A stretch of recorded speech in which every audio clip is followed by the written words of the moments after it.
This is the story of that mother, Bibi Sakina, who nourished her sons with her own blood, for whom her 3 daughters-in-law were the adornment of her house.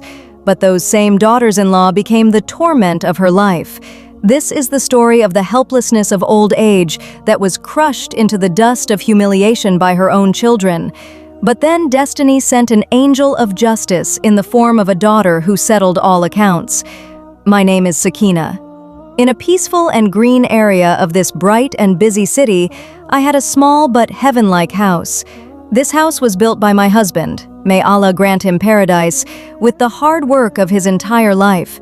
After he passed away, every wall and every brick of this house reminded me of him. But the support of my life, the entire universe of my existence, were my 3 sons, Akram, Aslam, and Azar. I raised them with love and care. I sacrificed my own desires to fulfill their every need. I educated them and made them capable. Akram, the eldest, was an officer in a bank. Aslam, the middle one, was a teacher in a school. And Azar, the youngest, had started his own small business. My house was truly heaven, until my daughters-in-law entered it. My 3 daughters-in-law were Farzana, Shumaila, and Naila. Farzana, Akram's wife, was sharp-tongued and obsessed with fashion. Shumaila, Aslam's wife, was sweet like sugar on the tongue, but held poison in her heart. And Naila, Azar's wife, was the most greedy and arrogant of all. In the beginning, everything was fine. I always considered my daughters-in-law as my own daughters. I would wake up first in the morning, prepare breakfast for everyone, wash their clothes, clean their rooms. I thought they were new in the house. They should get comfort. I fulfilled their every wish. If Farzana said, "Amma ji, make biryani today," I would immediately start cooking. If Shumaila said, "Amma ji, please iron my saris," I would do that too. I never felt tired. Serving my children gave me spiritual peace. My sons loved me too. When they returned from work, they would sit with me first and talk to me. But there was one more presence in this house to whom perhaps I could not give enough time: my daughter, Maryam. She was married in another city. Her husband, Danish, was a decent and sensible man, but their financial condition was not very strong. Maryam would often call me and ask, "Amma, are you fine? Do brothers and sisters-in-law take care of you?" I always reassured her, "Yes, my child, I live like a queen here. My daughters-in-law keep me on their eyelashes." I lied to her, not because I was troubled, but because I did not want her to worry in her in-laws' house. I knew that if she sensed even a little of my pain, she would leave everything and come running to me. But slowly, dark clouds began to gather over my heaven-like home. The true colors of my daughters-in-law started to appear. They began to feel irritated by my presence in the house, by my speaking in their matters. Poison started being poured into my son's ears against me. It all started with a small incident. One day I advised Naila, "Daughter, Azar's income is not that high yet. You do online shopping every day. Control your expenses a little." She became furious. "Who are you to teach me? I can spend my husband's money however I want. Why do you interfere between us?" That evening, when Azar returned home, Naila exaggerated the matter in front of him. "Your mother insulted me in front of everyone. She says I am a burden on this house." Azar, who blindly believed everything his wife said, came to argue with me. "Amma, why did you say this to Naila? What right do you have to interfere in our personal matters?" I was shocked. My son, who had never raised his voice at me, was speaking harshly to me for his wife. I tried to explain, but he did not listen. That day, for the first time, fear settled in my heart. Fear that my children were drifting away from me. But I did not know that this was only the beginning. It was the first stone of the mountain of cruelty that my daughters-in-law were going to break over me through my own sons. After that day, the atmosphere of my house completely changed. My 3 daughters-in-law, Farzana, Shumaila, and Naila, had now united. Their only goal was to remove me from this house and from their husbands' hearts. Every day they made a new plan, created a new conspiracy, and my innocent sons, who believed every lie of their wives as truth, had become puppets in their hands. Now my mornings did not begin with the alarm, but with sarcastic remarks. "Wake up, Amaji, it's 10 o'clock. Who will make breakfast?" Farzana would shout from the kitchen, even though she knew I had been awake since Fajr. Silently, I would get up and go to the kitchen. Earlier, I used to cook breakfast with love. Now I worked like a servant under their commands. "Amaji, put less oil in the paratha. I'm on a diet," Farzana would say. "Amaji, there's too much sugar in my tea. Make it again," Shumaila would complain. "Amaji, what is this? The same lentils again? We can't eat this." Naila would push the plate away. I would listen to everything and remain silent. I did not want to complain to my sons. I wanted to protect their homes from breaking. I would tell myself, they are daughters-in-law. If they get angry, what does it matter?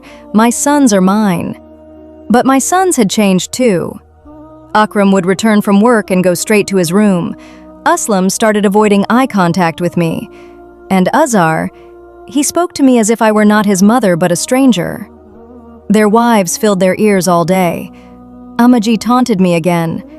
"She is old-fashioned. She doesn't like our modern lifestyle. She wants us to live like her servants." In my own house, they turned me into a stranger, a burden. Earlier, we all used to sit together at the dining table. Now they took their food to their rooms, and I would sit alone in the kitchen, eating dry bread with my tears. Whatever food was left was kept for me. Sometimes it was so little that I went to bed hungry. The peak of cruelty came when they announced division of work. "Amaji, you are old now. You should rest," Shumaila said sweetly. "We have divided the work. Farzana will cook, Naila will clean, and I will wash clothes." At first, I felt happy. I thought, finally I would get some rest. But the very next day, I understood the meaning of their rest. Shumaila brought a huge pile of dirty clothes into my room. "Amaji, these are your clothes. You can wash them yourself. I can't wash everyone's clothes."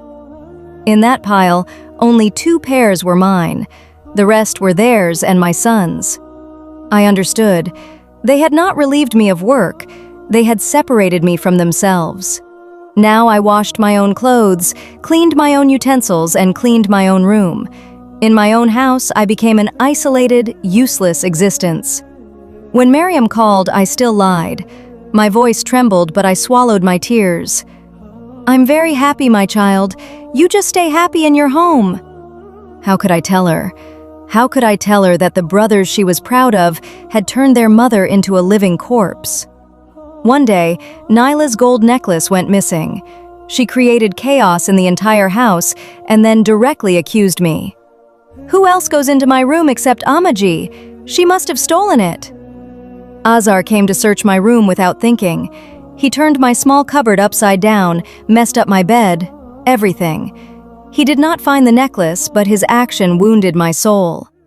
"Azhar, I am your mother. I am not a thief," I cried. "Then where did it go? You need money, don't you? That's why you—" "Enough, Azhar!" I stopped him.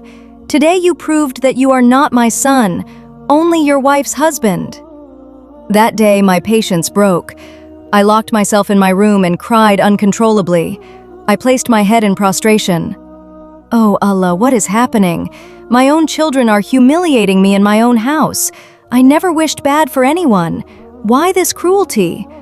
Oh Lord, you bring justice. Remove the veil from their eyes. Guide them. And if guidance is not written for them, then take me out of this torment. Give me patience, my Lord."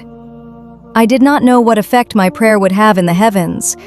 2 days later, Naila's necklace was found in her own makeup box.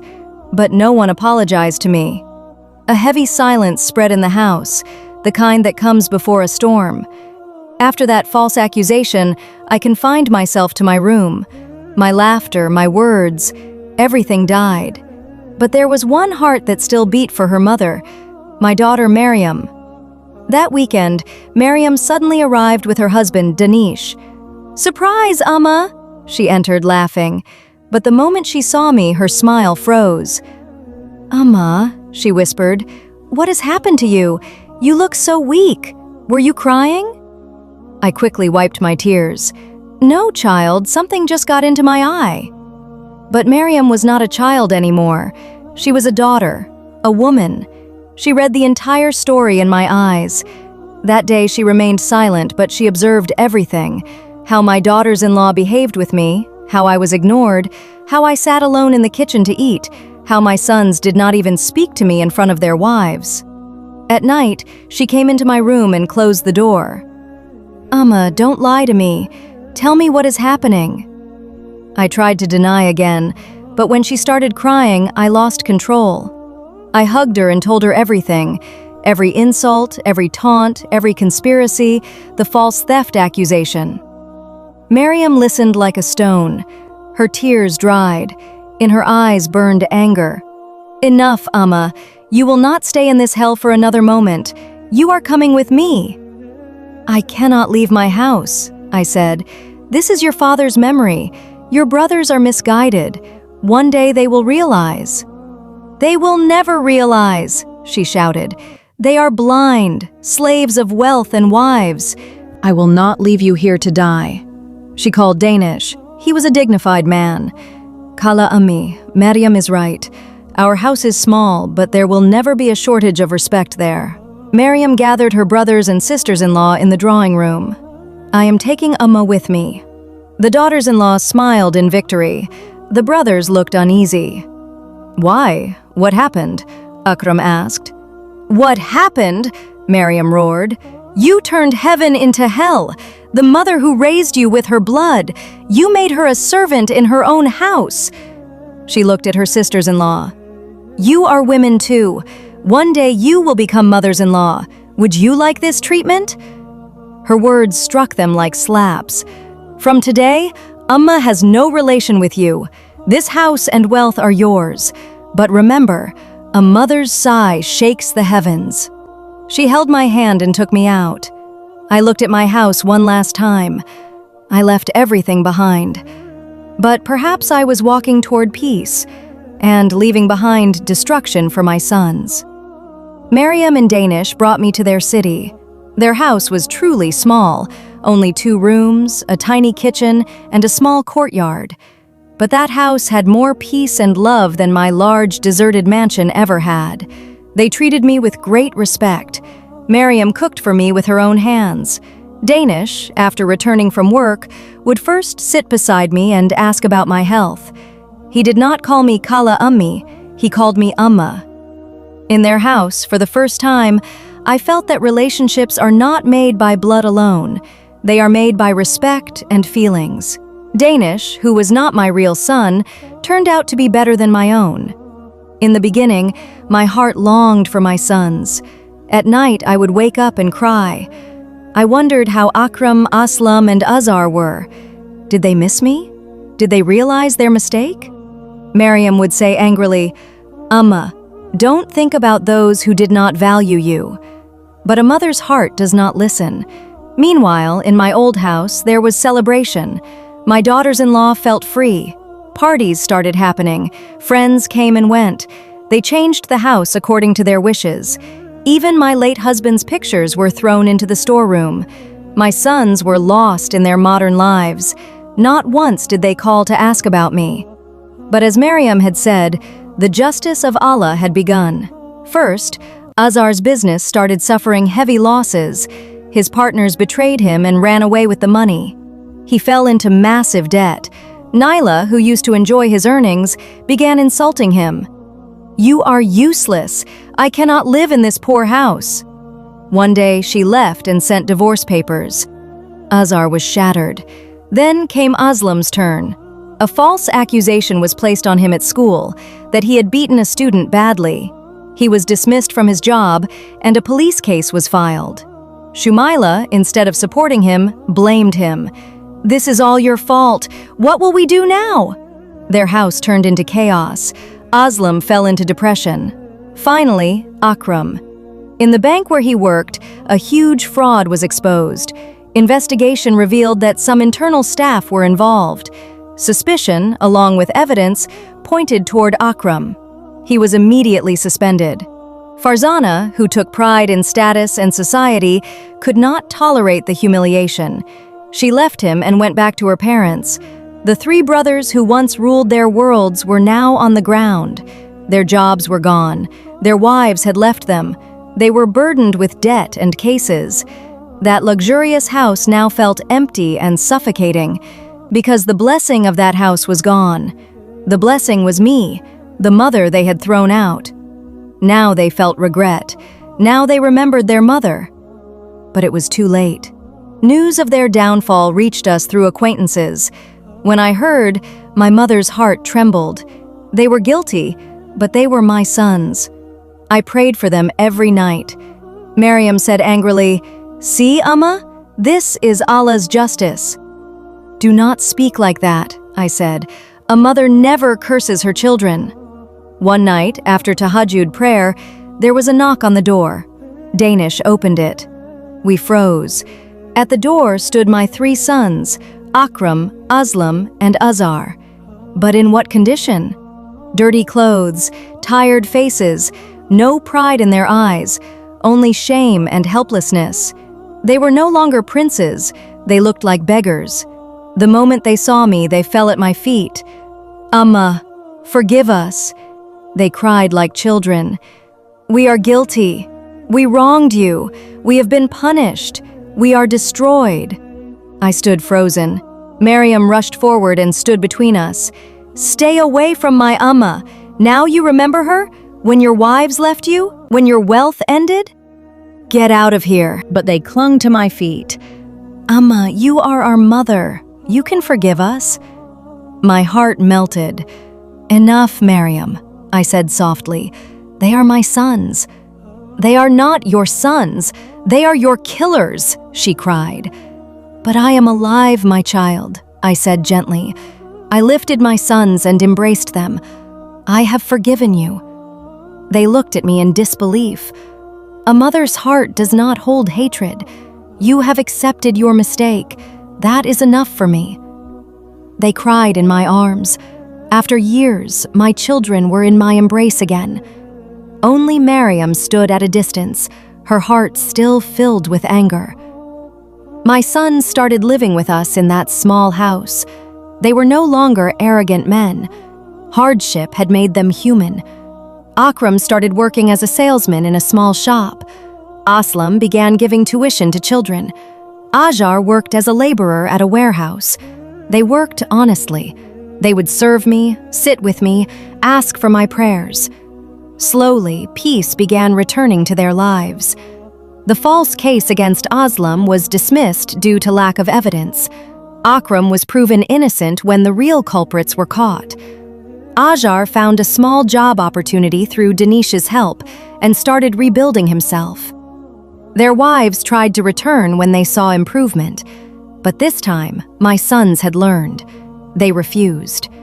"We lost our mother once because of you. We will not lose her again." Time passed. One evening, we were all sitting together in the courtyard, in that small house filled with love. My sons sat at my feet. Miriam sat beside me. I looked at my children. Once they had wealth, but no respect. Now they had little money, but humility and love. I smiled. Perhaps this was Allah's wisdom. Sometimes destruction is sent not to finish someone, but to correct them. And this is the story of a mother who was humiliated by her own blood, but in the end, her forgiveness saved her children. And justice was done, not through revenge, but through patience and mercy.